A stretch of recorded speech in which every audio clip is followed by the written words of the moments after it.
Pues nada, eres vigués de nacimiento, entonces prefieres ponerte de Bouzas, pero Vilaxoán tiene un lugar importante en tu vida y Arousa. Hombre, esta zona es fundamental en mi vida y forma parte de mis recuerdos.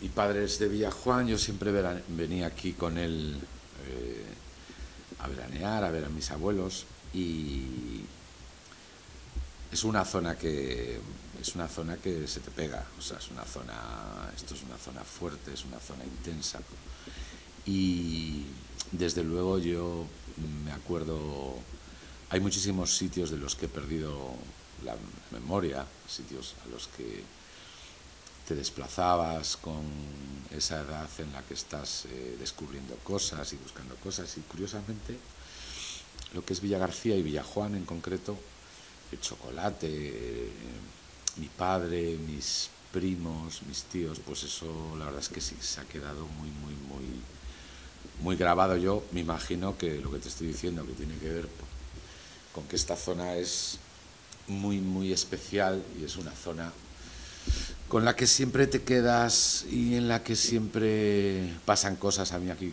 me pasaron cosas estupendas, descubrimientos. Mi primer amplificador y mi primera guitarra lo compró en Japón un amigo de mi padre que estaba en un barco. Y me acuerdo de eso, me acuerdo que mi padre me cogió, vamos que te voy a dar una sorpresa, y fuimos me acuerdo, a la plaza de Villajuán.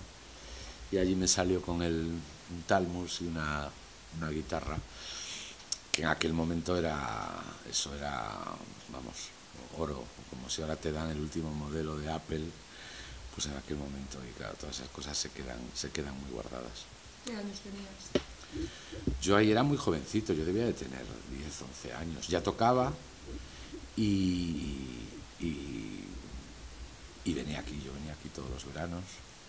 Y en concreto ese episodio no se me olvidará jamás, porque nunca se te olvidan las primeras cosas, y sobre todo que yo siempre estaba con guitarra española, el tocar una guitarra eléctrica de repente y el tener un amplificador. Claro, estamos hablando de cosas que ahora son muy asumibles, pero en aquel momento, pues una guitarra española, un amplificador, una guitarra eléctrica venida de Japón era una cosa fuera de lo normal, y obviamente eso no lo olvidas. A todo el mundo que te conoce te asocia a Golpes Bajos, en los inicios, pero antes de Golpes Bajos, ¿qué había de música? Pues antes de Golpes Bajos hay muchísimos escarceos, hay un amor a la música pues muy pronta, desde muy jovencito, actuando en los primeros festivales del colegio, en el Colegio Labor, que el Colegio Labor, yo pasé por bastantes colegios, pero sí que el Colegio Labor es como la novia que has querido más, ¿no? Y el Colegio Labor es igual. Y el Colegio Labor organiza unos festivales anuales en donde yo ahí empecé a hacer los primeros pinitos. A partir de ahí ya nunca dejamos de hacer cosas, grupos,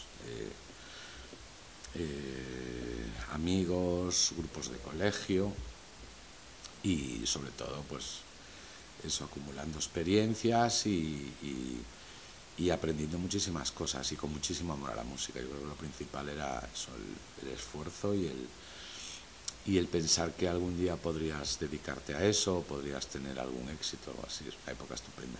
¿Recuerdas cuando tocaste por primera vez? ¿Qué edad tenías más o menos? Pues yo creo que tenía 11 años en el Colegio Labor, en el Cine Diesel, que era donde hacía había unas representaciones estupendas. Eran unos tiempos muchísimo más inocentes que ahora, ¿no? Yo creo que ahora, con el exceso de información, hemos perdido muchísima inocencia. Yo tengo 5 hijos ahora mismo y obviamente fajas con ellos y ejerces de padre, ejerces de amigo también, pero bueno, casi siempre más de padre. Y eso eran momentos estupendos, momentos eso de descubrir cosas, y sin tanta información como ahora. Tal vez a lo mejor ese momento era que las cosas se iban desembocando de una manera a lo mejor más natural o más a tiempo que ahora. Ahora, el tener acceso directo a una enciclopedia mundial, como es tener una línea de SL o tener una línea de internet, pues obviamente está muy bien, pero al estar al alcance de gente que a lo mejor sí que debería de cumplir un plazo, pues yo creo que eso sí que es un poco contraproducente. Cuando llegó Golpes Bajos, llegó el éxito. ¿Crees que era más fácil triunfar en los 80 que ahora? Era un entorno diferente. Yo creo que socialmente este país estaba en otro punto, pero tiene muchísimo que ver. Tiene muchísimo que ver con todo lo que estoy diciendo, con la inocencia. Yo creo que la inocencia es una característica fundamental de los adolescentes, la curiosidad y la inocencia de hacer las cosas pensando que las estás haciendo bien, hacerlas tú y pensar, tener sueños y pensar en cosas que algún día tú puedes conseguir. Todo eso son esos años, ¿no? Esos años de intentar contentar a tus padres con los estudios, pero por otro lado intentar hacer una carrera musical o llegar a algún sitio o sobre todo poder mostrar lo que haces y poder... En ningún momento pensabas yo voy a vivir de esto, ¿no? Pero ¿No pensabas que ibas a vivir de eso? No se pensaba, y eso forma parte también del atractivo de esto, ¿no? Yo creo que era una actividad paralela a los estudios. Mi padre me empujó muchísimo en el tema musical porque él era músico y porque yo creo que él también veía que yo me lo tomaba en serio y sobre todo que yo creo que él pensaba que disfrutaba con lo que hacía, ¿no? Yo creo que es una de las cosas más importantes de la vida, aparte de yo creo que tener a alguien que te quiera o tener a personas que sepas que son en un momento dado pueden ser tu refugio, pueden ser con las que hay un amor verdadero y un cariño tremendo. Yo creo que, y es uno de los problemas de la sociedad, yo creo que hacer lo que te gusta o vivir de lo que te gusta o tener una actividad con la que disfrutes, yo creo que es el mayor tesoro que puede tener una persona. Y en aquel momento el tesoro era cumplir. Mi padre me apoyaba muchísimo en la música, pero era hiper recto con el tema de los estudios. Entonces siempre había ese forcejeo de y si apruebo y si no apruebo, hasta que llegó Golpes Bajos. Y después llegó Cómplices, ¿era el que salió a reinventarse en los 90? No, llegó Golpes y ahí sí que hubo, ojalá hubiera ahora, ha cambiado todo muchísimo porque esos momentos las cosas las veías venir y realmente sí que había canales y había un grupo de gente muy grande que se preocupaba y que tenía su función, cada uno tenía su función con respecto a la cultura, con respecto a los proyectos musicales, a los proyectos artísticos. Pues había una compañía que se interesaba, que te entendía y que sabía que tenía una joya entre las manos. Había programas de radio con comentaristas expertos y gente que realmente amaba la música. Había programas de televisión. Realmente el lanzamiento de Golpes Bajos es un programa de televisión. Es primero encontrar a Mario Pacheco, que era el presidente de Nuevos Medios, y es ir a Madrid a hacer el programa de Paloma Chamorro, La Edad es Oro. O sea, a partir de ahí es impensable ahora mismo, ¿no? El conseguir, bueno, ahora lo puedes conseguir con otros formatos, pues puedes matar a alguien en directo, puedes desnudarte o puedes... Y en aquel momento no, en aquel momento era un programa donde pasaban todos los frikis que había en el momento, en la época, de Cesepe, que era un artista multidisciplinar que estaba con una regadera, hasta Loquillo, Alaska, Carlos Berlanga, y ese programa fue hacerlo. Ese programa, claro, lo veían, había 2 cadenas en ese momento, lo veían 13 o 14 millones de personas, y a partir de ahí yo volví a Vigo y sí que tuve que hablar con mi padre y decirle, papá, esto va en serio, tenemos ya 30 conciertos firmados por toda España, ¿y qué hago? ¿Dejo la carrera o sigo en esto? Y decimos pues que seguir en esto. Ahora es impensable, yo tengo hijos músicos, uno de ellos... Y no les dejarías. Y yo sí les dejaría, ojalá que ahora mismo pudieras asomar la cabeza, porque también lo de internet nos vendieron que como que era la autosuficiencia y todo lo que tú quieras, pero asomar la cabeza ahora mismo en la red es complicadísimo a nivel de... Y ya no hay compañías de discos, hay 3 compañías de discos interesadas en singles, interesadas en artistas siempre con connotaciones extramusicales, ¿no? Y en aquel momento, pues, Nacha Pop, Antonio, ensayaban en un local lúgubre, casi con ratas, y iban creciendo cada día, ¿no? Eso era un poco la música. Ahora pues, se ha perdido el romanticismo ese de los 80. Se han perdido muchas cosas. Yo creo que Vigo, por ejemplo, era una ciudad espectacular. Madrid era una ciudad espectacular. Madrid ha ido de mal en peor desde que ha tenido esa sucesión de alcaldes, alcaldes, entre comillas, que no han sabido mantener ese espíritu y esa libertad controlada que tenía Madrid, ¿no? Ha cambiado todo muchísimo. Y llegó Cómplices en los 90, que es una época totalmente distinta. Lo asumes con María.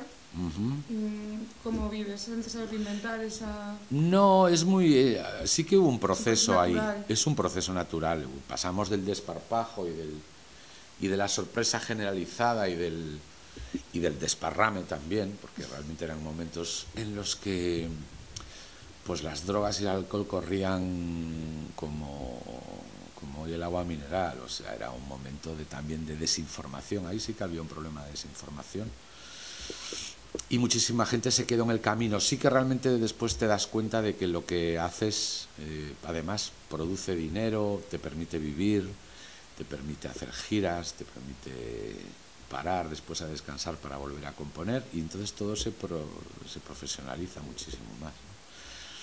Sí que esos grupos que salen de pequeñas compañías independientes ya empiezan a ser tentados por multinacionales, y ya entonces nace la Cómplices. Y es un momento de eso, oye, yo soy como soy, yo aún mantengo mi espíritu combativo, mi espíritu creativo, pero joder, me hago 50 conciertos al año, tengo mi infraestructura, vendo 300.000 discos, 400.000 discos, y eso yo te estoy hablando ya cuando ya sí que sacaba Golpes Bajos y Cómplices aparece en los 90, que es el momento un poco de... un momento que gana en eso, en profesionalidad, en seguridad en nosotros mismos, pero sí que también a lo mejor se pierde, obviamente siempre suele pasar, se pierde esa creatividad y esa gracia, ese desparpajo que sí que los 80 lo tenían, grupos como Gabinete, que se atrevían a tocar en Rocola con una bandera española, y como los Who con la bandera, o Parálisis Permanente, que le tiraban un sofá, o a Germán, que lo llenaban de lapos mientras cantaba con Siniestro Total, y parecía que los lapos formaban parte de la escenografía de los conciertos, ¿no? Ahí se cambia todo. Y aún así los 90 son unos años súper prolíficos. Hay grandes canciones, hay grandes grupos. Yo creo que la crisis viene a partir del 2000. 2000 es donde hay ya una estampida general, y sí que empezamos a entrar en tics que tienen que ver con la globalidad, y empezamos a perder ya un poco de personalidad todos, de esencia. Y sí que es verdad que nosotros veíamos para el Reino Unido, por ejemplo, con Golpes Bajos, éramos locos de Stranglers y de los Who, y en los 2000 también se ve, pero es como que ya empieza a pudrirse todo un poco, empieza como a haber un cáncer general de un poco de creatividad. Ya no, los discos ya no son discos completos, discos que puedes empezar a escuchar del primero al tema 12, como era antes, ¿no? Y entonces ahí sí que empieza la debacle, y ya cuando ya aparece Operación Triunfo, ya pasa lo que pasa aquí, los programas de televisión, entonces yo creo que ahí es cuando ya todo se va al garete. ¿Se vincula más la música al espectáculo y a lo sí, rápido y ya creo que Televisión Española ahí tiene muchísima culpa, no, pues como televisión pública, no tener ahora mismo ningún programa, pues al final que sea un escaparate. Yo creo que a la gente, la televisión es una cosa, yo creo que sobre todo debería ser educacional, y que nació con esa vocación de educacional, y sí que es cierto que si no tienes presiones de audiencia, y que si no tienes que justificar nada, como es el caso de una televisión que se mantiene de fondos públicos, sí que debería de tener esa parte de intentar educar a la gente y no competir con cadenas privadas que sí que necesitan tener unos rangos de publicidad y unos ingresos, todo esto. Y ahí Televisión Española no lo ha hecho bien. La última es haber provocado este reencuentro de Operación Triunfo que se hizo el otro día, que tuvo unas críticas espantosas, que fue un programa espantoso, pero ya a nivel vergonzoso, a nivel técnico, ¿no? Yo lo estaba viendo, lo vi, estaba en Pontevedra, estaba por aquí, y no es posible que en el 2016, con los avances, ese programa pudiera sonar como estaba sonando, ya te digo, es una cosa. Y la gente desafinó, una gente que está en una academia, pues estaba desafinando. Salió una crónica en El País demoledora, de la que yo no me alegré, porque yo sí que es verdad que produje en su momento a Nuria Fergó, y conozco a Bisbal, y conozco a Bustamante, y son unos chicos estupendos, pero estamos hablando de otra vez vuelve el peligro de que volvamos otra vez a retomar una cosa que en su momento funcionó, y que vuelvas a hacer espectáculos de este tipo en print time, una televisión pública, siguiendo, y me consta que televisión recibe, y de gente preparadísima, recibe proyectos para hacer programas musicales, unos 300 al trimestre, 400, y es verdad, y no sé, y seguimos ahí con lo mismo, porque hay gente muy buena. ¿Por qué? Porque pues no lo sé, yo creo que es un problema de incultura política. Yo creo que sí que es verdad que en estos últimos años la cultura lo que pasa es que ya a mí ya no me importa, porque yo es que veo problemas tan urgentes que no tienen ya ni que ver. La cultura se supone que ya es un lujo secundario, quiero decir, aunque yo no creo que sea tan secundario, y hay mucha gente en Europa y en Alemania que insisten, en Francia, Inglaterra, que insisten que la cultura es una droga, es la mejor droga que pueda haber para el pueblo y aquí en los últimos años se ha destruido. Son políticas, al final son políticas, y Televisión Española, pues no, si el poder judicial no lo consigue separar del poder político, imagínate el poder mediático, todavía menos. Y al final no se hacen cosas, porque yo creo que siempre está en manos de gente con intereses. Y sobre todo la guerra de la audiencia. Yo creo que Televisión Española no tiene que competir con nadie. Tiene que educar. A mí una vez me decía Galloso, pues han puesto un programa sobre las cocochas a las 10 de la noche y tuvieron una audiencia. Y yo dije, no me lo puedo creer. Y al final, pues te convences que a la gente también ve lo que le des, y yo creo que ahí sí que debería haber gente con dos dedos de frente, pero no la hay. No existe una clave del éxito, y menos hoy en día, pero es verdad que hay grupos de los 80 que siguen manteniéndose. ¿Es que es por los directos? Por no, las hombre, letras, yo no tengo vocación ya ni de estar en primera línea ni nada. Yo estoy cansado, quiero decir, no estoy cansado, estoy encantado de hacer las cosas, pero de otra manera, y hacerlas en mi casa, y tampoco me puedo permitir el lujo de irme 2 meses de gira, aunque sí que voy a América y vamos a América de vez en cuando, pero es otro planteamiento, y sí que es verdad que a pesar de todo, a pesar de que se supone que los tiempos han cambiado y que sí que ha habido un relevo, como lo normal es que haya un relevo, sí que la gente sigue muy obsesionada con los 80, sigue habiendo, yo he hecho entrevistas para muchos documentales sobre los 80, hay salas en España que programan solo grupos de los 80, podríamos estar tocando continuamente entre varios grupos de los 80, hay recopilaciones, y eso es llamativo, está bien, pero no sé, es llamativo. A mí me gustaría saber si dentro de 20 años puede haber 15 o 20 grupos como los hay ahora, que representen una época tan... y que ya sea tan homogéneo todo y se presente como festival de los 80. Y la gente va, y la gente... Es una época muy brillante, hay canciones. Además, te das cuenta, los grupos eran mundos diferentes. O sea, si tú coges... pero ya musicalmente y estéticamente, como a Radio Futura, a Gabinete, a Parálisis y a Los Secretos, y eran 5 mundos diferentes a nivel estético, a nivel musical, a nivel de pretensiones, y eso es lo bueno.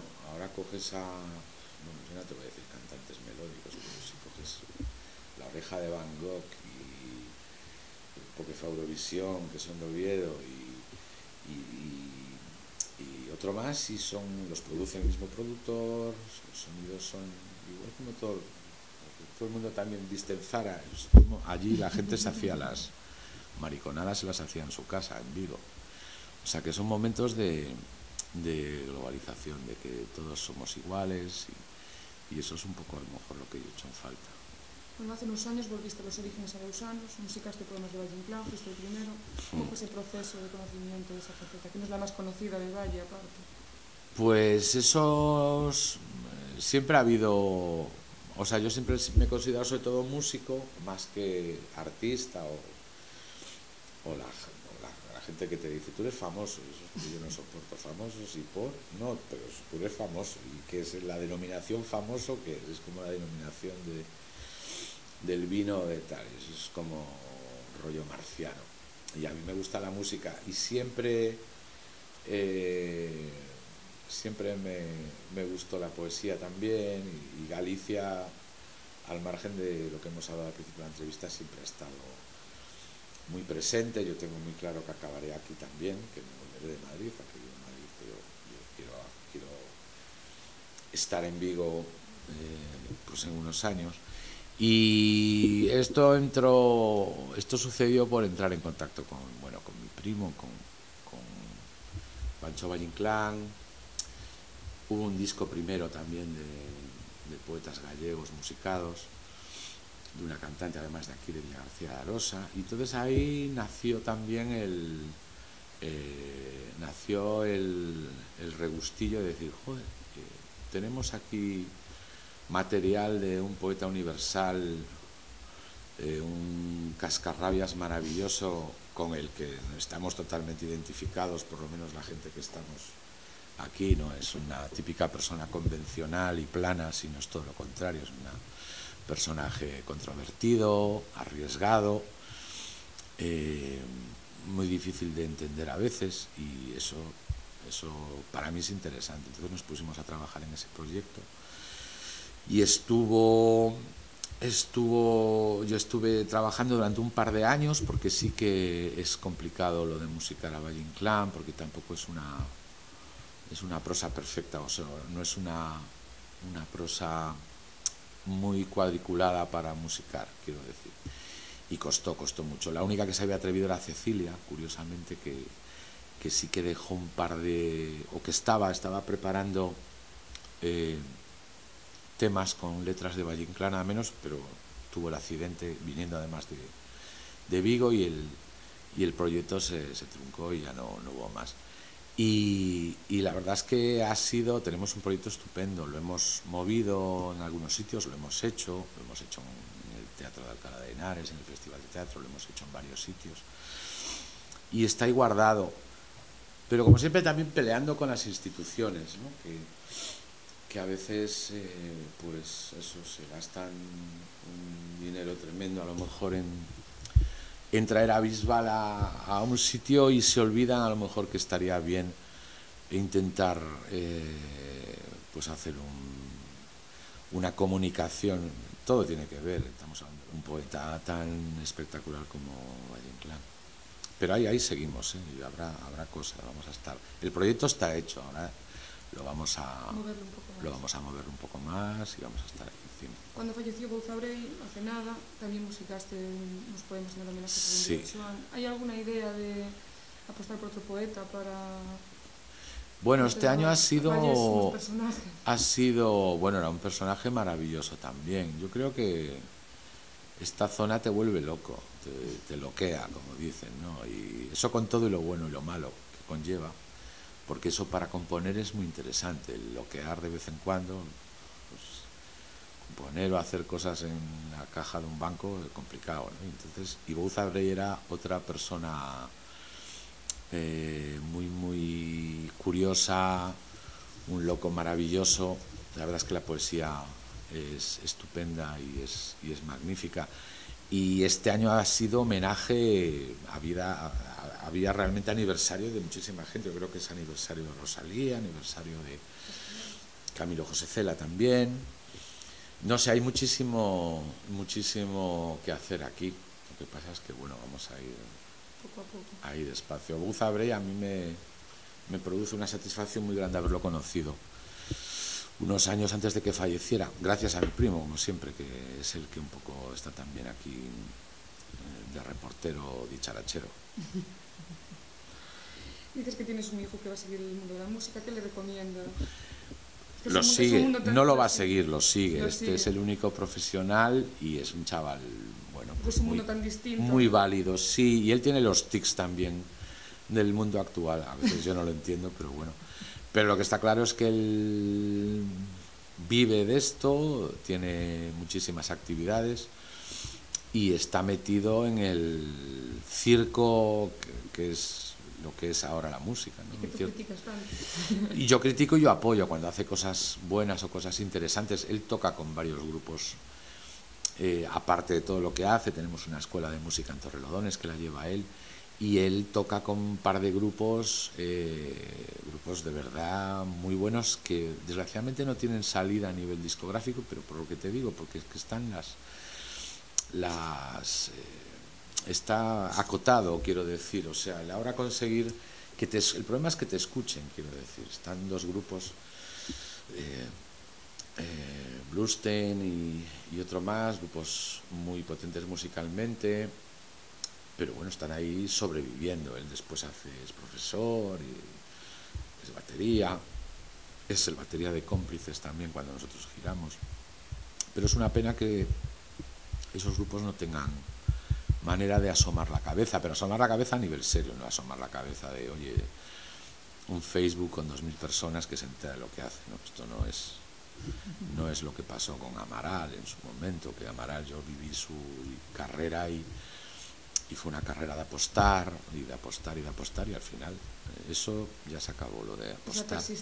La persistencia de decir, oye, yo tengo aquí un proyecto estupendo y esto va a salir adelante algún día. Y efectivamente, pero claro, tiene que haber un proceso de amor y de cariño hacia el producto, entre comillas, que es que ahora encontrar a alguien que siga creyendo en ti a pesar de que saques un single y no funcione es complicado. No lo hay. Todo está a base de inversión y beneficio, y eso también forma parte, pero no es lo principal. ¿Cuál es el proyecto a corto plazo en estos momentos? Pues estamos haciendo gira, componiendo también, haciendo canciones para otros artistas, produciendo. Ahora va a salir un disco muy importante que he hecho bueno, han sido 4 meses de trabajo, que es una reedición yo uno de los discos que produje más importantes de mi vida, después, con lo que sucedió con el disco, fue el de Ray Heredia, que es un gitano de la primera formación de Ketama, que hubo una escisión. Yo produje el primero de Ketama, él se fue del grupo, hicimos un disco que se llama Quien no corre vuela, que ahora, 25 años después, se reedita, y se reeditan sus canciones interpretadas por otros artistas, y eso va a salir en noviembre. Y es un disco estupendo. Está Rubén Blades, está Alejandro Sanz, está Vetusta Morla, está todos los Carmona, está Alba Molina, está Arcángel y Pepe Habichuela. O sea, es un disco espectacular que rinde homenaje a un artista que también vivió muy a prisa, porque falleció pues 6 meses después de la salida de su disco de sobredosis. Era una persona con muchísima prisa en todos los sentidos y con demasiado talento. Y entonces él se convirtió en una especie de Kurt Cobain del mundo flamenco en toda España, bueno, en toda España y fuera de España, que es el disco, vamos, Rubén Blades era un enamorado de él, Fito Páez era un enamorado de él, con un disco nada más. Y ese disco se reedita ahora en noviembre, empezaréis a ver, porque al final ha entrado una compañía multinacional también, aunque en principio el proyecto empezó conmigo y con la hija de Mario Pacheco, que era el presidente o el director, el creador de Nuevos Medios, que fue la primera compañía que sacó a Golpes, a Ketama, una compañía maravillosa, independiente, pero vamos, con unas referencias de disco que no te puedes imaginar, Pata Negra, Martirio. Entonces Mario murió también, y su hija, que es una chica estupenda y con muchísimas ganas de hacer cosas, pero que se encuentra con la voracidad de hoy en día, obviamente, de lo que es mantener una compañía de discos, pues nos animamos a hacer esto. El proyecto fue creciendo también, porque realmente sí que empezó a entrar gente muy, muy gorda. Y al final pues sale con Universal también y saldrá en noviembre. ¿Se siguen vendiendo discos a pesar de Spotify? Sí, sobre todo vinilos. Ya sí que hemos perdido la cuota. En el Reino Unido hay una cuota siempre de venta que nunca hemos superado aquí a pesar de la crisis. O sea, gente que realmente ama la música y que hace lo mismo que hacíamos nosotros hace 30 años, que era comprar un disco al día siguiente que saliera y escucharlo entero y ver las fotos y ver los créditos y estudiarlo y disfrutarlo y tal. Aquí eso se ha perdido, pero bueno, las compañías siguen sobre todo también viviendo de eso, de todas las cosas que tienen, de los cosas antiguas también, un poco de todos los catálogos enormes que tienen, y bueno, pues ahí está. La verdad es que ha cambiado todo muchísimo también, y sí que es verdad que con el MP3 también un poco se ha ido a la porra toda la exigencia sonora de cada persona, un poco, pero bueno, las compañías están ahí aguantando el tirón y